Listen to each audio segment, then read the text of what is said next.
Semua orang suka landmark yang bagus, misalnya Colosseum Roma, kota kuno Machu Picchu, dan piramida Giza. Tapi kamu penasaran nggak gimana tampilan tempat-tempat ini waktu baru selesai dibuat? Atau bahkan waktu bangunan ini ditutupi tumbuhan dan terlupakan? Siap-siap ya, kita akan kembali ke masa lalu buat berkunjung ke situs-situs arkeologi termegah di dunia. Kita mulai dari Amerika Selatan, tepatnya di pegunungan Peru. Ini dia, kota Machu Picchu. Machu Picchu adalah hasil dari kecerdikan dan kekuasaan peradaban Inca. Pada masa kejayaannya, peradaban Inca menduduki 4.000 km sepanjang garis pantai Amerika Selatan. Dari Ekuador sampai ke Chili. Machu Picchu terletak di jantung dan di tengah-tengahnya. Situs bersejarah ini dibangun sekitar 2.100 meter di atas permukaan laut, kira-kira tahun 1450 sebelum Masehi. Kota kecil ini terdiri dari sekitar 150 bangunan yang terbuat dari batu. Bangsa Inca berhasil membangun kuil, rumah, dan bahkan sistem terowongan air rumit untuk memberikan pasokan air ke seluruh kota. Mereka ngelakuin semua itu tanpa bantuan roda atau alat apapun yang terbuat dari besi. Perumahannya mirip rumah-rumah batu yang kita lihat sekarang. Bedanya, bangsa Inca nggak memakai semen untuk nempel batu-batunya. Tapi batu itu bisa ditumpuk dengan mulus. Bukan cuma itu, bangsa Inca sudah mengembangkan teknologi anti gempa yang belum sempurna, tapi efektif karena saat terjadi gempa, batu-batu bangunan akan bergoyang tanpa terjatuh dari tumpukan. Kalau Machu Picchu dibangun sekarang, biaya pembangunannya bisa melebihi 70 juta dolar. Banyak ahli sejarah belum tahu fungsi situs ini. Menurut beberapa teori, Machu Picchu mungkin dibangun untuk upacara keagamaan, benteng keamanan untuk bangsa Inca, atau bahkan tempat istirahat kerajaan. Namun, pada abad ke-16, 100 tahun setelah Machu Picchu dibangun, penduduk menelantarkan bangunan ini. Sebagian besar situs ini dipenuhi akar pepohonan dan tersembunyi selama 4 abad lebih. Pada abad ke-20, Machu Picchu ditemukan saat petani asal Peru memandu Profesor Yale University, Hiram Bingham Tree, ke situs itu.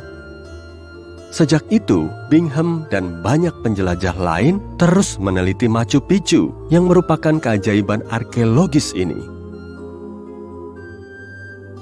Sekarang, yuk kita menuju kota Pompei di Italia. Pompei memenuhi imajinasi kolektif kita selama bertahun-tahun. Semoga aja erupsi Gunung Vesuvius pada tahun 79 Masehi dan kehancuran seluruh kota seperti itu gak pernah terjadi lagi. Tapi kamu pasti penasaran, kayak gimana sih kota itu di hari terakhirnya? Jalanan, pasar, rumah, dan forum di kota itu terkubur di bawah jutaan ton abu vulkanis dalam 18 jam. Berkat beberapa saintis cerdas, kita jadi tahu kalau lava dan abu yang menutupi Pompei di hari terakhirnya bikin kota itu membeku. Beda dari es, awan abu nggak bikin kota itu utuh seperti sebelumnya. Tapi bangunan yang hancur selama 2000 tahun itu meninggalkan ruang kosong di dalamnya. Arkeolog menemukan cara agar bentuk kota yang terkubur itu terlihat kembali, yaitu dengan mengisi ruang kosongnya menggunakan injeksi plester. Dan itu benar, emang sih kota itu jadi beda dari kota sibuk yang dihuni 12.000 orang selama bertahun-tahun sebelum erupsi terjadi. Pompei adalah kota yang kaya dan ramai. Reruntuhan situs ini mengungkap banyak daerah di Pompei dipenuhi rumah-rumah mewah yang beberapa di antaranya memiliki balkon. Saat itu, rumah seperti ini adalah simbol kekayaan. Dan percaya atau tidak, karya seni pun selamat dari erupsi ini. Arkeolog nemu fresko dan mural makhluk-makhluk mitologi yang masih utuh. Semua karya seni ini nunjukin kalau masyarakat kelas atas tinggal di sana.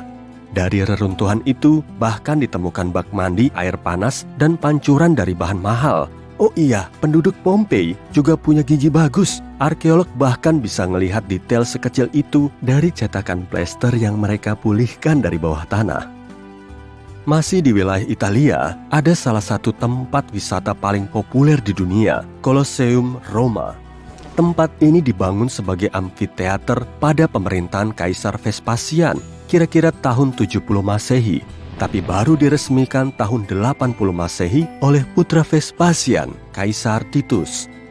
Monumen ini megah banget, tinggi dindingnya 48 meter, ada lebih dari 80 pintu masuk dan bisa menampung 87.000 orang.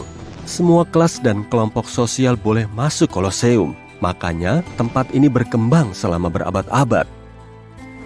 Saat Kekaisaran Romawi mengalami kemerosotan pada abad ke-6 Masehi, Koloseum mulai ditelantarkan. Selain itu, monumen ini juga dijarah. Beberapa kolom dan batunya dipakai buat membangun infrastruktur di tempat lain. Koloseum asli cuma tersisa sepertiganya. Sekarang aja bangunan ini masih besar. Coba bayangin pas utuh deh. Salah satu kekaisaran terbesar di dunia berada di Yunani. Pada masa kejayaan kekaisaran ini, kira-kira 2400 tahun lalu, penduduk Yunani membangun benteng bernama Akropolis. Akropolis terdiri dari beberapa bangunan bersejarah. Tempat ini dianggap salah satu landmark peradaban barat terbesar sampai sekarang. Turis yang datang ke Athena sekarang mungkin melihat pilar Parthenon yang berwarna kekuningan dan udah rusak. Pilar ini berdiri tinggi di salah satu bukit kota itu, tapi saat dibangun sekitar tahun 447 dan 432 sebelum Masehi, Parthenon yang megah dan agung itu berwarna putih karena seluruh monumen itu dibangun dengan marmer putih. Patung-patung di dalamnya terbuat dari emas. Parthenon adalah kuil seluas 2.130 meter persegi yang ditopang oleh 69 kolom marmer. Balok marmer terbesarnya masing-masing berbobot 10 ton. Dan lebih mengejutkannya lagi, marmer itu bukan berasal dari Athena, tapi dari lokasi yang jaraknya 17 km dari Akropolis. Tempat ini bernama Gunung Pentelikon. Ahli sejarah yang tertarik dengan tempat asal bahan bangunan utama buat Akropolis ini nemu banyak marmer kecil dan besar tersebar di seluruh tanah Gunung Pentelikon. Bangsa Yunani juga membangun jalan buat ngangkut batu itu. Tapi mungkin monumen yang paling berpengaruh sepanjang masa ada di pusat Timur Tengah, dekat kota Kairo, Mesir. Piramida ini termasuk salah satu 7 keajaiban dunia kuno. Kompleks Piramida Giza dibangun sebagai makam untuk Firaun Khufu sekitar 4.500 tahun lalu. Sekitar 30.000 orang terlibat dalam proses pembangunannya. Kompleks ini memiliki 3 piramida. Monumen besar itu tersusun dari sekitar 8.000 ton granit dan lebih dari 550.000 ton mortar. Yang bikin tampilannya kayak sekarang. Tapi kamu percaya nggak kalau dulu piramida ini kelihatan beda jauh? Dulu, warna piramida ini putih berkilap dengan ujung segitiga emas di puncaknya. Bangsa Mesir menggunakan lebih dari 6 juta ton batu kapur buat melapisi struktur berbatu yang seperti tangga. Teknik ini bikin piramida berwarna putih berkilau saat disorot sinar matahari langit Mesir. Piramida Khufu jadi struktur tertinggi di dunia lebih dari 3.800 tahun. Piramida Khufu juga jadi satu-satunya piramida bersisi 8 di Mesir dan konon sejajar dengan sabuk Orion. Piramida ini dianggap salah satu konstruksi paling lurus yang menghadap ke utara. Tahun 1979, piramida ini masuk dalam daftar warisan dunia UNESCO. Yuk kita ke kota Agra di India buat mengunjungi Taj Mahal. Tempat ini emang dikenal dengan nama Taj, tapi sebenarnya bisa disebut dengan nama yang lebih manis, tetesan air mata di pipi waktu. Taj ini dibangun selama 22 tahun dari tahun 1632 atas keinginan Kaisar Mughal, Shah Jahan, sebagai ungkapan cinta untuk Mumtaz Mahal yang merupakan istri ketiga dan kesayangannya. Bangunan ini dibangun dengan marmer putih gading. Kerennya, karena konservasi yang ketat, bangunan ini masih sama kayak pas pertama dibangun. Ngomongin bangunan-bangunan ini, bikin aku pengen jalan-jalan. Kalau kamu gimana? Kasih.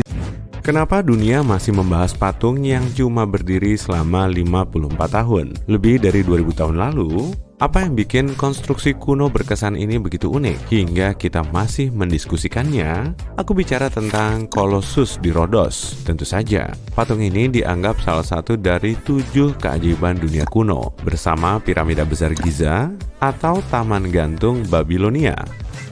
Ada banyak misteri yang menyelimuti patung kuno ini, tapi yuk kita lihat sebagian faktanya dulu. Yang kita tahu pasti adalah penduduk lokal Rhodos memulai proyek masif ini begitu pengepungan bangsa Makedonia atas pulau mereka berakhir. Dengan kata lain, ini adalah cara mereka memberi penghormatan kepada para dewa untuk kemenangan mereka. Dengan memakai banyak material yang ditinggalkan bangsa Makedonia, mereka mulai membangun Colossus yang diperkirakan butuh waktu sekitar 12 tahun. Kebanyakan deskripsi kontemporer tentang patung itu setuju bahwa patung ini berdiri setinggi kira-kira 32 meter. Sebagai pembanding, itu sekitar seukuran patung Liberty hari ini, yang tingginya 46 meter. Kelihatannya mungkin nggak terlalu tinggi. Maksudku, patung Liberty sekarang ini ada di peringkat ke-52 sebagai patung tertinggi di dunia. Yang paling tinggi adalah patung persatuan di India yang berdiri dengan bangga setinggi 182 meter. Tapi bagi zaman kuno, itu capaian yang cukup bagus. Tapi apakah hubungan antara Colossus di Rhodos dengan patung Liberty cuma ketinggian yang mirip? Nggak juga. Kita tahu pasti bahwa orang juga menyebut Lady Liberty sebagai Colossus modern, karena kedua patung itu dibangun sebagai simbol pembebasan. Bahkan ada sebuah lempengan yang ditaruh di dalam tumpuan patung New York itu yang berisi bait pertama soneta, yang artinya Colossus baru tidak seperti raksasa kuningan Yunani yang tersohor. Untuk membangun patung Colossus masif ini, mereka jelas butuh banyak perunggu. Beberapa catatan kuno bahkan menyatakan patung ini butuh 12 hingga 13 ton perunggu. Bahkan bagi zaman modern, ini jumlah yang banyak, tapi saat itu mereka menyebut ini operasi yang melibatkan industri perunggu di seluruh dunia. Orang yang ditugaskan untuk mewujudkan patung itu adalah Chares dari Lindos, pemahat lokal Yunani. Seluruh konstruksi dibangun sejak tahun 294 sampai 282 sebelum Masehi. Tapi sayang, Chares nggak pernah bisa melihat hasil akhirnya. Kita nggak tahu pasti kenapa itu terjadi, tapi beberapa catatan mengklaim pembangunan Colossus di Rhodos menyebabkan kebangkrutan total kepadanya karena dia gagal memperkirakan biaya patung masif itu. Tapi aku nggak menyalahkan dia. Belum ada seorang pun yang pernah membangun sesuatu yang sebesar itu sebelumnya. Tapi kita masih belum tahu pasti bagaimana cara membangun patung sebesar ini di masa itu. Mereka nggak punya sedikit pun alat kayak punya kita sekarang, kayak eskavator atau lift. Beberapa catatan kuno mengatakan mereka harus menciptakan metode baru untuk membangunnya. Ini semua dilakukan di lokasi, disatukan keping demi keping. Diduga mereka membagi patung jadi banyak bagian yang berbeda. Dan yang pertama dibangun adalah kakinya.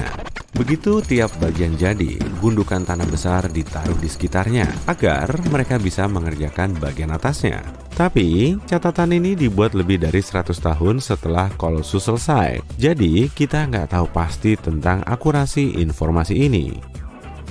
Dalam 12 tahun itu, penduduk lokal Yunani bekerja tanpa henti untuk membangun Colossus di Rhodos. Mereka memulai dari dasar marmer putih yang mereka taruh di kaki patung. Lalu mereka melanjutkan dengan semacam rangka besi, di mana mereka menempelkan lempengan perunggu. Tapi kenapa mereka memilih perunggu? Itu lebih karena alasan praktis. Karena perunggu lebih kuat dari besi dan juga tahan terhadap kondisi cuaca ekstrim. Apalagi jika dipikir-pikir, patung ini berlokasi sangat dekat dengan laut hingga udara di sekitarnya sangat asin. Karena itu, mereka harus membuatnya dari bahan yang cukup kuat. Dan gimana dengan lokasinya? Nah, itu juga hal yang sudah lama diperdebatkan. Awalnya para peneliti percaya kalau patung ini berdiri dengan satu kaki di tiap sisi pelabuhan Mandraki, salah satu dari banyak kota di Rhodos. Pada dasarnya, patung berdiri mengangkang di pintu masuk pelabuhan itu. Meski kedengarannya mengesankan, kemungkinannya bukan begitu sebenarnya. Pertama, itu berarti pelabuhan harus ditutup selama pembangunan, yang kayaknya nggak cocok dengan semua catatan lain. Selain itu, setelah patung itu runtuh, kemungkinan akan memblokir seluruh pelabuhan yang sekali lagi tidak disebutkan di catatan manapun. Penggambaran terbaru menyebutkan bahwa kemungkinan patung ini berdiri entah di sisi timur pelabuhan Mandraki atau mungkin lebih jauh ke daratan. Jadi, apa yang terjadi kepada struktur mengesankan ini? Apakah benar-benar nggak ada lagi yang tersisa sampai hari ini? Dan kenapa patung ini cuma bertahan 54 tahun? Padahal untuk membangunnya butuh waktu begitu lama dan keberadaannya sangat penting bagi penduduk lokal. Begini, meskipun sangat dikagumi dan dihargai oleh bangsa Yunani, sebuah gempa bumi merenggut Colossus di Rodos dari mereka. Konon, karena pergerakan tanah di bawahnya, patung itu patah di bagian lututnya dan roboh ke tanah. Bagaimanapun, patung ini masih terus dikagumi selama berabad-abad. Warga Rodos menolak membangunnya lagi karena menganggap kejadian ini sebagai pertanda dan tidak berani campur tangan dengan takdir. Sampai pertengahan abad ke-7, mereka telah mengambil seluruh sisa patung itu. Menurut legenda, dibutuhkan 900 ekor unta untuk mengangkut semua perunggu dari lokasi. Dan gimana dengan tampilan patung itu? Ini juga satu aspek yang masih diselimuti misteri. Meskipun ini simbol kebanggaan lokal dalam mempertahankan kemerdekaan, mereka tidak memakai gambar patung ini di koin manapun yang dibuat, meskipun itu sudah jadi kebiasaan. Tapi, sebagian sejarawan berpikir bahwa Colossus mirip gambar-gambar lain karakter mitologi yang sama, yaitu sosok lelaki dengan sinar matahari muncul dari kepalanya. Posisi kedua tangannya juga masih diperdebatkan. Sebagian bilang kemungkinan dia memegang obor. Kita juga nggak tahu apakah kedua tangannya mengarah ke bawah atau lengan kanannya diangkat, seperti representasi yang sama dalam mitologi Yunani. Patung yang asli memang sudah nggak ada untuk kita kagumi lagi, tapi ada beberapa rencana di luar sana untuk membangunnya lagi. Sekelompok arsitek Eropa bermaksud membangun versi abad ke-21 patung kuno itu. Bangunan ini direncanakan akan berdiri setinggi 152 meter. Patung ini akan berfungsi sebagai pusat budaya dan mercusuar. Untuk memastikan patung itu nggak mengalami nasib yang sama dengan pendahulunya, para desainer bermaksud memakai banyak teknologi yang tersedia hari ini. Pertama, mereka berencana menutup seluruh eksterior Colossus modern dengan panel surya. Dengan begitu, bangunan raksasa itu punya cukup pasokan listrik. Mereka juga bermaksud memakai sumber daya modern untuk memastikan gempa bumi dan kekuatan angin nggak akan mempengaruhi struktur masif itu lagi. Untuk itu, mereka berencana akan membangun patung sebagai sebuah struktur berkaki 3 yang terdiri dari kedua kaki patung serta satu tiang penyangga yang dibangun dari selempang yang menutupi lengan patung hingga menyentuh tanah. Mereka juga berencana membangun penopang baja berat di sekitar dasar untuk menyeimbangkan. Mereka bahkan berpikir tentang sistem suspensi yang memungkinkan patung bergoyang-goyang sehingga lebih lentur dan tahan dalam semua kondisi cuaca. Tapi biaya proyek ini cukup tinggi, diperkirakan sekitar 4,2 triliun rupiah. Para pendukung Colossus modern merasa optimis karena merasa yakin mereka akan bisa mengumpulkan dana yang jumlahnya mengesankan itu melalui penggalangan dana dan investasi pribadi. Di musim liburan kali ini, kamu memutuskan untuk berkeliling dunia sekali seumur hidup. Pemberhentian pertama petualangan seru ini adalah Eropa. Kamu memulai perjalanan di Italia, negara pasta dan pizza, serta gelato yang nikmat. Ah, itu dia, menara miring Pisa yang terkenal. Kamu membeli tiket dan masuk ke dalam monumen miring ini. Kamu harus menaiki 251 anak tangga yang licin, jadi hati-hati melangkah ya. Dan jangan lupa tarik napas. Batu marmer putihnya sangat menakjubkan dan kamu bisa sesekali mengintip keluar untuk menikmati pemandangan kota. Selamat, kamu berhasil! Kamu sampai di puncak menara lonceng ini dan bisa selfie-selfie sebanyak mungkin. Menara miring Pisa adalah salah satu landmark Italia yang paling ikonis. Saat mendaki tangga, seorang pemandu mengatakan ini adalah monumen abad pertengahan yang dibangun antara abad ke-12 sampai 14, butuh waktu lebih dari 200 tahun untuk menyelesaikannya. Dan kalau kamu penasaran apakah menara ini memang selalu miring, aku bisa jawab tanpa ragu. Yap, emang kayak gitu. Begitu lantai 3-nya selesai, menara lonceng ini mulai tenggelam. Masalahnya nama Pisa berasal dari kata Yunani yang berarti tanah berawa. Tanah di sana sangat lunak, terdiri dari tanah liat, lumpur, dan pasir. Para arsitek sudah berusaha menyelamatkannya sejak membangun menara ini. Di puncak monumen setinggi 56 meter ini, kamu meluangkan waktu untuk mengagumi kota. Berapa atap terakota yang bisa kamu hitung? Kalau berjalan ke sisi selatan monumen, kamu mungkin merasa lebih dekat dengan tanah. Alasannya menara miring Pisa miring ke arah selatan. Menara ini pernah miring hampir 5,5 derajat dan masih tetap berdiri.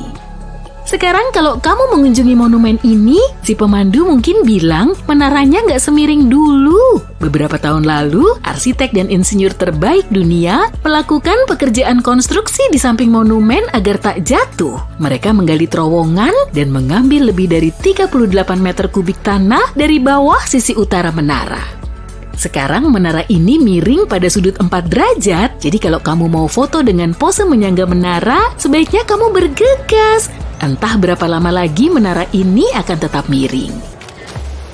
Kini saatnya kamu pergi ke Roma. Kota ini adalah museum terbuka dan kamu wajib melihatnya sendiri. Emang panas banget sih, tapi kamu beruntung. Hari ini kamu mengunjungi pemandian Caracalla. Siap merasakan pengalaman Romawi kuno otentik? Kamu masuk melalui tempat yang dulunya ruang ganti, kamu harus berimajinasi sedikit di sini. Sekarang kamu cuma akan melihat dinding bata setinggi 40 meter di sini. Warga Romawi dari setiap kelas akan menghabiskan 1 atau 2 jam di pemandian ini setiap harinya. Mereka akan datang setelah seharian bekerja atau sebelum makan malam. Kompleks pemandian kekaisaran seperti yang satu ini biasanya gratis, tapi kamu harus membayar biaya masuk. Saat meninggalkan ruang ganti, pengunjung akan berhenti di ruangan berpemanas, tempat mereka akan menerima pijatan minyak dan scrub. Kemudian, orang-orang akan pindah ke salah satu dari 2 tempat latihan. Terbayangkan betapa luasnya? Di sini ada serambi marmer dan kamu masih bisa melihat beberapa pecahan lantai berwarna mosaik. Jika ingin yang lebih intelektual, kamu bisa mendengarkan seorang filsuf atau mengunjungi salah satu perpustakaan. Kita tiba di ruangan paling mengesankan, namanya Caldarium. Ini adalah ruang uap panas melingkar dengan diameter 35 meter. Bukan cuma 1 atau 2 kolam air panas di sana, melainkan 7. Di atas kepalamu ada kubah megah yang ditopang tiang-tiang granit besar. Seluruh strukturnya didekorasi dengan mewah menggunakan mosaik kaca warna-warni dan marmer putih terbaik. Kompleks ini juga punya kolam renang dalam ruangan seukuran kolam renang Olimpiade dengan air sepinggang. Kalau sekarang kamu cuma bisa melihat beberapa dinding kemerahan yang terbuat dari batu bata dan beton. Kaisar Caracalla, seperti banyak kaisar Romawi lainnya, membangun mega kompleks yang membuat semua orang bahagia. Setelah penerbangan internasional yang panjang, kamu tiba di Mesir. Bersiaplah untuk naik unta dan makan buah-buahan kering. Ada yang suka kurma? Kamu keluar hotel saat fajar dan berjalan ke pinggiran Kairo. Kamu berkendara melewati sungai Nil menuju tepi barat. Jangan lupa foto-foto ya. Di kejauhan kamu melihat monumen besar. Ini adalah Sphinx Agung Giza. Percaya nggak? Orang-orang membuat monumen ini lebih dari 4.500 tahun lalu. Begitu mendekat, kamu akan melihat piramida besar di utara Sphinx dan kamu sadar gak kayak piramida. Sphinx diukir langsung dari batuan dasar dataran tinggi Giza. Sampai saat ini, Sphinx adalah salah satu patung terbesar di dunia dengan tinggi 20 meter dan panjang 73 meter dari cakar sampai ekornya. Wajah Sphinx terlihat agak penyok sekarang, namun menurut para arkeolog, dulunya nggak begitu. Rekonstruksi Photoshop Sphinx menunjukkan tampilan yang berbeda, seperti yang kamu lihat, hidung Sphinx seperti dipotong bersama bagian dagunya. Para ilmuwan meyakini patung itu adalah representasi Firaun Khafra yang agung. Itu sebabnya wajahnya sangat mirip manusia. Tepat di bawah matanya, garis berukir gelap ditambahkan untuk mewakili eyeliner arang yang biasa dipakai warga Mesir kuno. Fakta uniknya, ini bukan cuma untuk kecantikan. Kebiasaan ini melindungi mata orang Mesir dari sinar ultraviolet. Di daerah gurun yang mendapat banyak sinar matahari, ini sangat diperlukan. Sampai saat ini para peneliti memperdebatkan apakah Sphinx punya jenggot atau enggak. Banyak yang percaya kalau memang dimaksudkan untuk menyerupai Firaun, kemungkinan besar Sphinx punya jenggot berkepang yang hancur akibat erosi atau ulah manusia. Kini kamu masih dapat melihat sisa-sisa hiasan kepala megah di kepala Sphinx. Ornamen kepala ini diasosiasikan dengan kekuasaan dan royalti. Bayangkan garis-garisnya berwarna biru dan emas. Mungkin ini penampakannya saat monumen ini pertama kali dibangun. Tak ada bukti berapa lama waktu yang dibutuhkan untuk membangun Sphinx, tapi kemungkinan sangat lama karena detail ukirannya sangat mengesankan. Kalau kamu beruntung, pemandumu mungkin akan membawamu ke salah satu ruang rahasia di dalam patung. Tapi kalau itu nyata dan bukan cuma mitos ya. Air Yunani yang sebening kristal. Mau datang naik kapal atau pesawat, kamu pasti menikmatinya. Ini adalah titik fokus situs arkeologi. Kamu tiba di Marina dan Pelabuhan Mandraki. Tapi tunggu dulu, kamu nggak melihat monumen apapun. Colossus di Rhodes memang sulit ditemukan kalau dilihat sekilas karena sudah lama sekali hancur. Sebelum runtuh saat gempa bumi dahsyat, patung besar itu dianggap sebagai salah satu dari 7 keajaiban dunia kuno. Kalau kamu melihat Colossus ini lewat foto, kamu mungkin mengiranya sebagai Lady Liberty. Ya, sebenarnya bukan kebetulan. Ternyata patung di Rhodes dan patung Liberty memang berhubungan. Keduanya dibangun sebagai simbol kebebasan dan Lady Liberty sering disebut sebagai Colossus modern.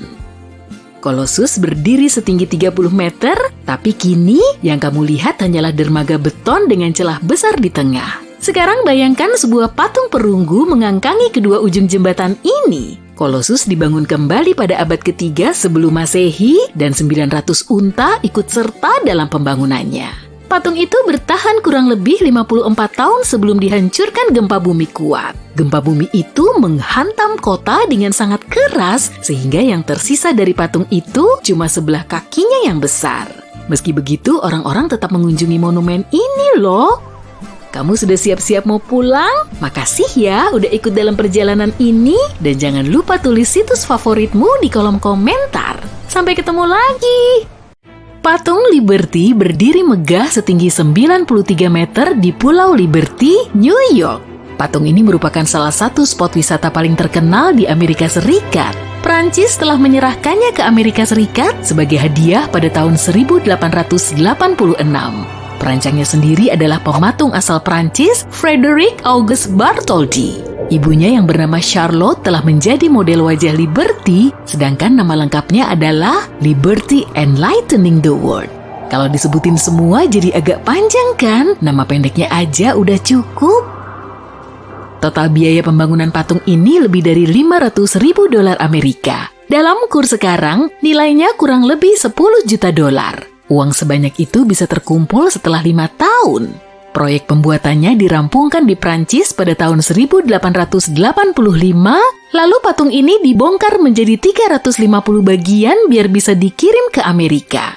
Kapal Isar asal Prancis bertugas mengangkut Liberty dari Paris ke New York. Tapi patung ini nyaris nggak sampai tujuan karena kapal Isar hampir karam terkena badai selama pelayaran. Setibanya di New York, 350 bagiannya dirakit lagi selama 4 bulan. Monumennya sendiri diresmikan pada bulan Oktober 1886. Liberty terbuat dari 300 pelat tembaga yang berat totalnya mencapai 31 ton. Besi seberat 125 ton juga dipakai untuk membangun fondasinya, bobotnya sendiri mencapai 225 ton. Ada 25 jendela di mahkota Lady Liberty yang melambangkan mineral alami bumi. Patung Liberty adalah struktur besi paling tinggi saat diresmikan pada tahun 1886. Tapi di zaman now, patung ini nggak masuk 5 patung tertinggi. Oke, kalau gitu kita lihat beberapa patung di berbagai negara yang tingginya melebihi sang lady. Tapi sebelum sampai ke situ, kamu juga perlu tahu, nggak semua patung terkenal harus dibangun super tinggi. Sebagian di antaranya juga terbilang kecil. Misalnya saja, Iron Boy. Patung ini berlokasi di halaman belakang sebuah gereja di Stockholm, Swedia. Wujudnya berupa anak laki-laki yang lagi duduk sambil meluk lututnya. Patung ini dibuat oleh seniman Swedia bernama Lis Eriksson pada tahun 1967 dan tingginya cuma 15 cm.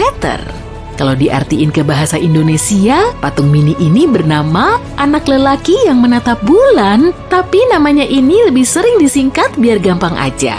Iron Boy juga dapat banyak hadiah aneh sepanjang tahun. Bahkan kadang dia memakai topi atau shawl. Para tamu juga ninggalin koin, buah, dan sushi di bangku batu yang didudukinya. Monumen terkenal yang satu ini bisa dibilang cuma sekecil tikus. Mungkin seukuran 2 tikus sih. Namanya The Philpott Landmice dan lokasinya ada di London. Wujudnya berupa 2 tikus yang berebut keju. Patung ini dibangun pada tahun 1862. Dan menurut cerita, ada 2 petugas konstruksi yang saling cekcok. Petugas pertama dituduh nyuri makan siang petugas kedua. Jadi kabarnya, monumen mungil ini didirikan untuk menghormati kejadian tersebut. Inilah 5 monumen tertinggi di dunia. Di urutan kelima ada Statue of Belief setinggi 106 meter yang terletak di Natwara, India. Patung ini melambangkan Shiva sebagai simbol penting dalam agama Hindu. Konstruksi megahnya menggunakan sekitar 2.200 ton baja yang digarap oleh lebih dari 750 pekerja. Dan karena ukurannya sangat besar, patung ini masih bisa kelihatan dari jalan layang Crowley yang jaraknya sekitar 21 km. Pembangunannya sendiri sudah dimulai pada tahun 2012, tapi baru selesai beberapa waktu yang lalu. Pantesan aja ya, patung ini langsung jadi tempat wisata terkenal di Natwara. Patung Buddha Ushiku berlokasi di Tsukuba, Jepang. Dengan tinggi mencapai 120 meter, patung ini menempati urutan keempat dalam daftar. Dan beratnya kurang lebih 4.000 ton. Patung Buddha Ushiku dibangun pada tahun 1993 untuk memperingati kelahiran biksu terkenal asal Jepang bernama Shinran dan panjang tangan kirinya sekitar 18 meter. Untuk melihat patung ini, para pengunjung bisa naik lift ke lantai observasi di ketinggian 85 meter. Dari sini mereka bisa ngelihat pemandangan cantik. Saat cuacanya cerah, mereka juga bisa ngelihat Tokyo Sky Tree yang jaraknya sekitar 67 km dari patung ini. Taman di sekitar patung dipenuhi bunga yang bermekaran di musimnya. Para pengunjung juga boleh metik bunga ini dan membawanya pulang. Di sini mereka bisa ngelihat bunga kenikir di bulan September dan Oktober, bunga popi di bulan Mei, serta peony dan hortensia di bulan Mei dan Juni. Monumen tertinggi ketiga di dunia bernama Lekyun Setkyar di desa Katakan Taung, Myanmar. Patung setinggi 129 meter ini mulai dibangun pada tahun 1996 dan baru selesai 12 tahun kemudian. Lalu pada bulan Februari 2008, Lekyun Setkyar mulai dibuka untuk umum. Proses pembangunannya terbilang lama karena cuma dibiayai publik. Patung ini berwujud Buddha Sakyamuni yang dipercaya sebagai pendiri agama Buddha. Sedangkan warna kuningnya dianggap sebagai kebijaksanaan dalam agama Buddha. Bahkan setiap unsurnya kelihatan sangat jelimet dan akurat. Banyak turis ternyata belum tahu kalau monumen ini punya lift khusus menuju ke 27 lantai. Mereka bisa masuk ke bagian dalam patung sambil mengamati berbagai lukisan di dinding lantai bawah. Di situ juga ada kuil, tapi area di luar patung telah menjadi landmark terkenal bagi para turis. Di tempat ini ada taman pohon bodi dan lebih dari 9.000 tanaman. Tapi nggak cuma itu aja sih, ada juga ribuan miniatur patung Buddha yang lagi duduk. Monumen terbesar kedua di dunia juga melambangkan Buddha. The Spring Temple Buddha berlokasi di Henan, Tiongkok dan tingginya lebih dari 153 meter. Patung ini terbuat dari 100 kg emas, 3.300 aloi tembaga, dan 1.500 ton baja. The Spring Temple Buddha didirikan di atas tanah seluas 1.021 meter persegi. Diamond Seat di bawah patung terdiri dari 6.666 miniatur Buddha. Dan pembangunannya dimulai sejak tahun 1997. 11 tahun kemudian, yaitu pada tahun 2008, patung ini baru diresmikan. Biaya pembangunannya kurang lebih sebanyak $50 juta dan $18 juta dialokasikan untuk biaya material dan konstruksi patung. Yang ditunggu-tunggu akhirnya muncul juga nih. Patung tertinggi di dunia disematkan pada The Statue of Unity di Gujarat, India. Dan tingginya mencapai 183 meter. Mantep banget kan? Patung ini didirikan untuk menghormati Sardar Vallabhbhai Patel, si Iron Man dari India. Dia adalah wakil Perdana Menteri pertama India yang menjabat sejak tahun 1947 sampai 1950. Namanya disegani karena dia telah menyatukan lebih dari 560 negara bagian India. Dibandingkan dengan semua patung yang tadi disebutin, Iron Man ini cuma dibangun selama 3,5 tahun dengan melibatkan 300 insinyur dan 3.400 pekerja. Strukturnya terbuat dari 70.000 ton semen, hampir 25.000 ton baja, dan 12.000 panel perunggu. Lalu bagian dasarnya memakai lebih dari 129 ton besi tua. Hampir 100 juta petani di seantero India telah menyumbangkan besi ini sebagai material patung hingga berat totalnya mencapai 1.700 ton. The Statue of Unity punya lantai observasi yang bisa dimasuki 200 pengunjung sekaligus. Di dalamnya juga ada museum yang menyimpan 2.000 foto, 40.000 dokumen, presentasi video, dan pusat riset. Tinggi patung ini hampir 2 kali lipatnya Liberty. Wow! Aku liburan sebentar dan pergi jauh ke luar negeri, ke New York. Big Apple. Kota yang memiliki lebih dari 8 juta penduduk. Tempatnya Broadway, gedung Empire State, Central Park, dan patung Liberty. Lady Liberty dibawa ke Amerika Serikat dari Prancis pada tahun 1885 dalam lebih dari 300 kepingan tembaga. Patung ini dilengkapi instruksi perlu dirakit, baterai tidak termasuk. Patung ini hadiah dari warga Prancis untuk warga Amerika, tapi pihak penerima harus menyiapkan alas tumpuannya sendiri. Jika bukan di New York, patung ini bisa saja ditempatkan di Baltimore, Philadelphia, Boston, atau San Francisco. Semua kota ini mau membayar biaya pembangunan jika mendapat patung itu. Tapi penduduk New York juga menginginkannya. Mereka mengadakan penggalangan dana dan berhasil mengumpulkan uang yang dibutuhkan. Jadi, patung itu secara resmi diletakkan di New York pada tahun 1886 dan masih di sana sampai sekarang. Maaf, Philly, tapi aku suka cheese stickmu. Intinya, patung Liberty jadi tempat pertama yang kudatangi dan aku sangat antusias. Tapi, aku sama sekali tak menyangka yang terjadi selanjutnya. Hari pertama, aku tiba di New York City dan pertama-tama aku naik kapal feri ke Pulau Liberty. Aku sudah bisa melihatnya jauh di tengah pelabuhan New York. Saat feri mendekati patung, semua orang mulai berfoto dengan patung itu. Aku pun begitu. Aku meminta seseorang memotretku, aku membelakangi patung, melihat ke kamera, dan senyum. Tapi pria itu tampak terkejut. Aku bertanya, ada apa? Tapi dia diam saja. Dia hanya menunjuk patung Liberty, tempat patung itu sebelumnya berada. Patungnya menghilang. Dia bilang tadinya ada, tapi tiba-tiba menghilang begitu saja. Orang lain juga melihatnya dan mulai bertanya-tanya, apa yang terjadi? Tapi tidak ada yang tahu. Kami sampai di dermaga dan turun dari feri. Itu terasa seperti trik sulap, tapi rupanya bukan. Patung Liberty benar-benar hilang dan tumpuannya benar-benar kosong. Tentu saja, ada beberapa orang yang naik ke sana untuk pura-pura menjadi patung Liberty dan berfoto. Tak lama kemudian, pihak berwajib datang dan tak ada yang boleh pergi dari pulau itu. Mereka bilang ingin melakukan investigasi dan menangkap pencurinya, karena si pencuri seharusnya masih ada di pulau itu. Memangnya bisa mencuri patung Liberty? Mereka menginterogasi semua orang di pulau itu. Kami seharian di sana, dan pada akhirnya mereka harus mengizinkan kami pergi. Memangnya ada yang bisa menyembunyikan patung Liberty di kantongnya?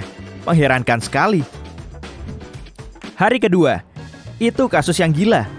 Jadi, aku memutuskan sementara tetap di New York untuk melihat kemajuan situasi ini. Tentu saja, pada pagi hari, beritanya sudah masuk koran, majalah, dan acara talk show televisi.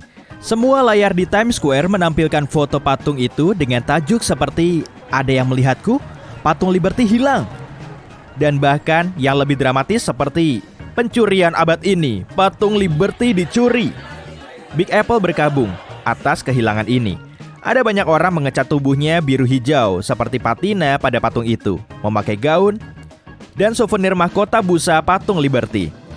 Omong-omong, mahkota dan patung Liberty plastik kecil sudah habis di semua toko souvenir setempat. Aku mencoba tidak membuka Instagram atau media sosial lain. Selebritas dan semua pengguna lain mengunggah foto patung itu dengan emoji menangis dan hati retak.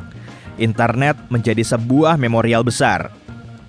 Pada malam hari, gedung Empire State menyalakan lampu biru hijau untuk menghormati patung yang hilang. Hari kelima, New York City jauh lebih ramai sekarang. Sepertinya seluruh warga Amerika datang ke kota ini untuk memastikan patung itu benar-benar hilang dan bukan sekedar hoax. Memangnya kita masih kekurangan hoax? Sekarang, ujung Manhattan tempat ferry mengantar kita ke Pulau Liberty sangat padat. Ada banyak penggemar setia yang mengecat tubuh dengan warna biru hijau. Itu sebenarnya agak membuatku takut. Dan berada di sana seharian, menunggu patung itu entah bagaimana kembali. Tidak ada yang diizinkan ke Pulau Liberty. Semua detektif terbaik dunia datang ke sana untuk menyelidiki kasus ini dan coba mencari tahu apa yang mungkin terjadi.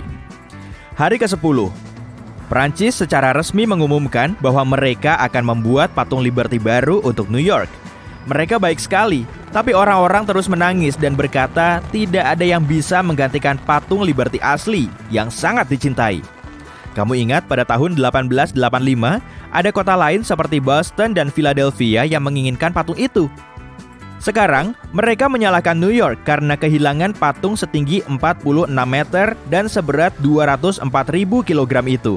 Mereka berkata, ini tak mungkin pernah terjadi andai patung itu ada di Boston atau Philly. Itu sungguh tidak masuk akal. Selain itu, apa kamu tahu ada patung Liberty lain di dunia? Ada versi lebih kecilnya yang diberikan oleh warga Amerika Serikat kepada Prancis beberapa tahun setelah patung Liberty asli diletakkan di New York. Monumen kecil setinggi 11 meter ini berada di dekat jembatan Grenelle di Paris sampai beberapa hari lalu. Untuk menghibur warga Amerika, Prancis memindahkan patung tiruan kecil ini dari Paris ke New York dan meletakkannya di alas tumpuan sebagai ganti patung Liberty yang hilang. Mengingat patung ini 10 kali lebih kecil dari aslinya, itu terlihat agak aneh. Tapi kurasa warga New York tak bisa membayangkan New York tanpa patung Liberty, meskipun hanya replikanya. Selain itu, ada tiruan obor patung Liberty seukuran aslinya di Paris. Itu juga dipindahkan ke New York dan diletakkan di Pulau Liberty sebagai monumen. Sementara itu, orang-orang di hotel dan kasino New York di Las Vegas entah kenapa diam saja, mencoba tidak mencampuri masalah patung itu.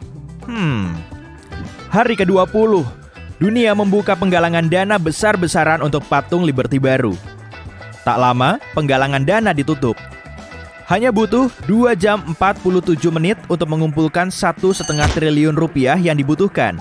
Hampir 2 miliar orang dari semua negara di dunia menyumbang. Pembangunan akan dimulai 2 minggu lagi di Paris, Prancis, seperti pada masa lalu. Kemudian, patung akan dipindahkan ke Amerika Serikat lagi. Boston masih berusaha meyakinkan bahwa kita sebaiknya tak mempercayakan patung itu kepada New York lagi. Tapi kurasa mereka tidak akan berhasil membujuk dunia, karena replika kecil di tumpuan ini masih terlihat aneh. Aku tak akan pernah terbiasa dengan itu. Selain itu, mulai hari ini, turis diizinkan pergi ke Pulau Liberty untuk pertama kalinya sejak kejadian itu. Sepertinya seluruh New York ingin mengunjungi pulau itu sekarang. Jadi, pihak berwenang harus menerapkan antrean digital. Semua tiket untuk 2 bulan ke depan sudah habis dipesan, dan itu terjadi dalam waktu kurang dari 10 menit. Mengingat ada 8 juta penduduk New York dan lebih dari 250 juta turis yang datang ke kota New York setiap tahun, kurasa aku akan bisa mengunjungi pulau itu kira-kira 10 tahun lagi. Hari ke-31, ada berita menghebohkan, sulit dipercaya. Patung Liberty, maksudku yang asli, telah kembali. Kabarnya patung itu muncul pada tengah malam. Replika kecil patung ini kini berada di samping alas tumpuan, dan Lady Liberty asli ada di tempat semestinya. Aku harus melihatnya. Jadi, aku bergegas ke pelabuhan. Sama seperti semua orang di New York, patung itu benar-benar kembali. Belum ada yang tahu apa yang terjadi. Orang-orang pintar dunia belum bisa memecahkan misteri ini. David Copperfield memiliki alibi kuat, tapi kalau menurutku, kurasa patung itu pergi sendiri. Mungkin patung Liberty butuh liburan. Aku bisa membayangkannya bersantai di pantai Amerika Tengah. Aku tak bisa menyalahkannya. Dia berdiri selama lebih dari 100 tahun tanpa pernah libur. Selalu sabar dengan orang-orang yang terus memotret.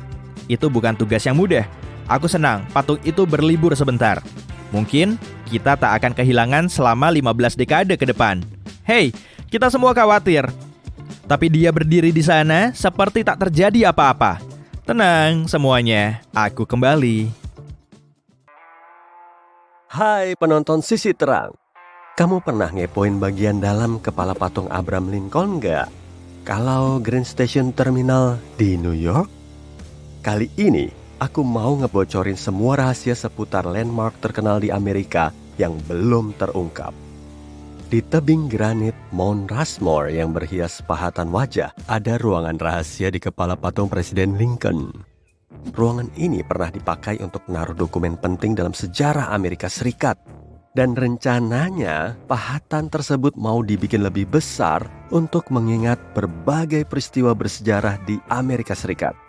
Tapi konsep ini terlalu rumit untuk diwujudkan.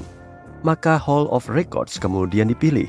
Pembangunannya mangkrak selama bertahun-tahun dan ruangan itu nggak dirampungkan. Nah, tapi proyeknya dilanjutkan pada akhir tahun 90-an hingga selesai semuanya.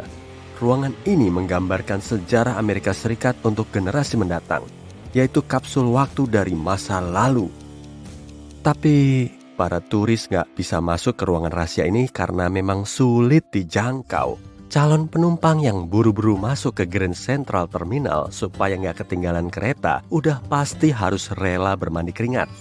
Sebagian warga Manhattan juga bermandi keringat di bagian lain dari stasiun ini. Sejumlah penumpang kereta juga tahu kalau Grand Central Terminal punya klub tenis selama puluhan tahun. Klub ini terdiri dari fans lokal dan tim dari kalangan perusahaan, jadi kebanyakan orang malah nggak tahu menahu. Vanderbilt Tennis Club berlokasi di lantai atas. Di situ ada gimnasium lengkap, hard court indoor luas, dan lapangan untuk anak-anak. Meski kelihatannya bukan untuk sembarang orang, klub tenis dan fitnessnya cukup populer buat orang lokal. Bagian dalam Supreme Court Building umumnya kelihatan biasa aja. Ada ruang sidang, kantor, dan ruangan kerja yang gitu-gitu aja. Tapi coba deh naik ke lantai 5. Gedung ini punya lapangan basket tersembunyi yang dijuluki The Highest Court in the Land.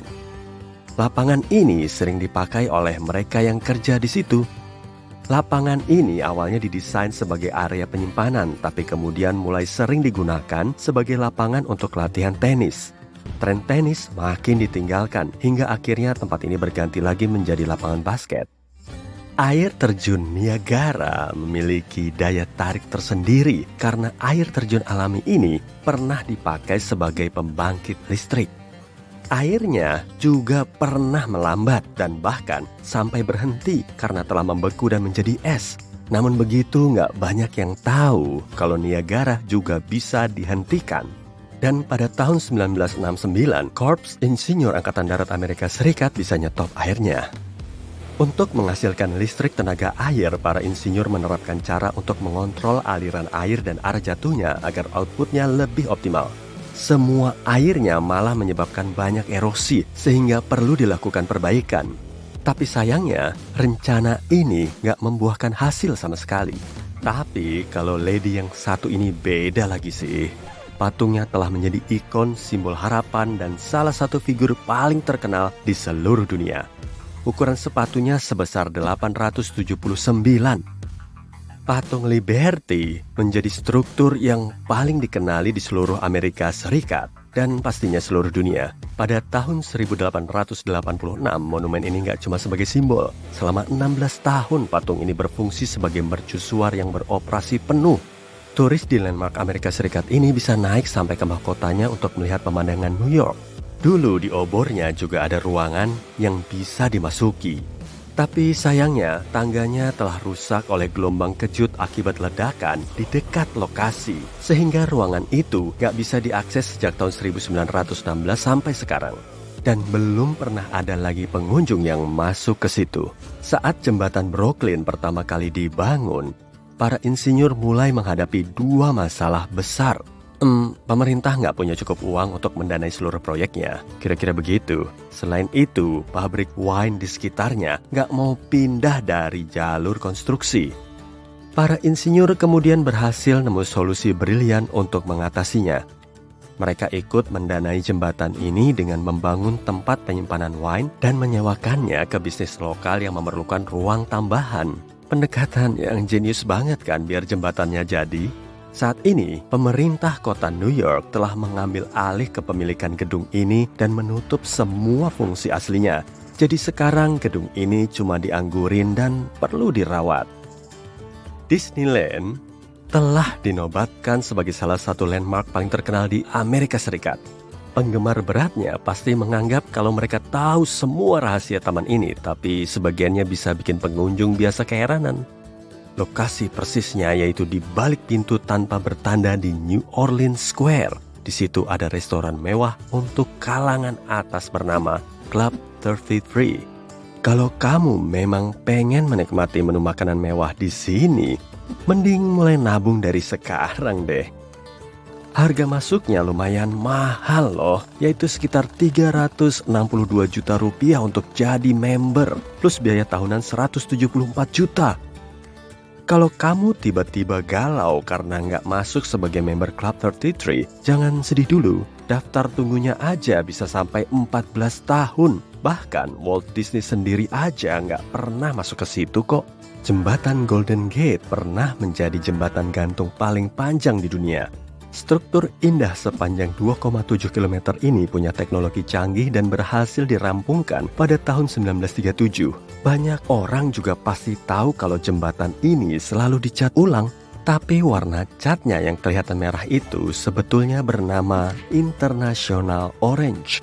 Menariknya, warna merah termasuk warna primer, tapi masih bisa kelihatan jelas dalam kabut tebal. Awalnya jembatan ini mau dicat dengan warna hitam dan garis-garis kuning agar pengemudi kapal yang lewat lebih gampang melihatnya. Tapi kok kombinasi warnanya kurang menarik ya? Kebanyakan pengunjung Lincoln Memorial pasti akan terpukau dengan ukuran dan pemandangan reflecting pool. Sebagian dari mereka justru rela capek-capekan untuk nyari tulisan typo yang terpahat di dinding. Pada kalimat "With high hope for the future", si pemahat nulis kata future dengan awalan E, bukan F. Udah dibetulin sih, tapi typonya masih kelihatan. Datang langsung ke Gateway Arch sambil menikmati kota St. Louis. Mirip banget kayak napak tilas. Kebanyakan pengunjung kurang tahu kalau konstruksi ini juga bisa nginfoin tentang proses pembangunannya. Supaya bisa tahan gempa dan angin kuat, bangunan lengkung ini bisa berayun sampai sejauh 0,5 meter oleh angin kuat. Struktur ini menjadi monumen nasional tertinggi di Amerika Serikat. Tingginya 192 meter. Cuma segelintir orang yang tahu kalau panjang bangunan ini juga 192 meter. Keren sih. Keunikan dari konstruksi megah ini nggak cuma ada pada ceritanya, tapi di dalamnya juga termuat cerita tentang 600.000 orang dari St. Louis. Tepat di bawah Hotel Waldorf Astoria yang super mewah itu, ada platform tersembunyi bernama Track 61. Masih bagian dari Grand Central Terminal. Gerbong kereta yang diyakini telah dibuat khusus untuk Presiden Franklin D. Roosevelt terbengkalai di stasiun selama puluhan tahun sebelum akhirnya dipindahin. Gerbong pribadi ini bisa ditarik masuk ke stasiun bawah tanah agar sang presiden bisa leluasa keluar masuk tanpa terlihat oleh publik. Tapi ternyata gerbong ini cuma dipakai untuk mengangkut material konstruksi, jadi nggak dinaiki oleh sang presiden itu sendiri. Di Liberty Bell terdapat bekas proses perbaikan paling terkenal sepanjang sejarah. Sebetulnya sih perbaikannya kurang sempurna. Lonceng ini diuji coba, lalu retak, dan diperbaiki saat pertama kali diterima. Tapi malah kondisinya semakin parah.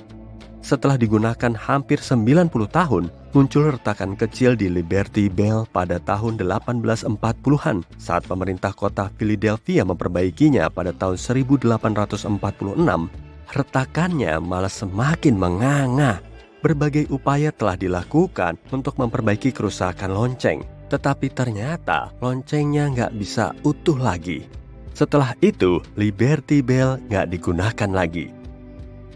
Lonceng yang terpajang saat ini sebetulnya cuma replika. Gak ada satupun manusia yang sampai sekarang masih hidup pernah mendengar suara asli lonceng ini. Sekian dulu video kali ini dan jangan lupa untuk selalu belajar hal-hal baru setiap hari bersama Sisi Terang.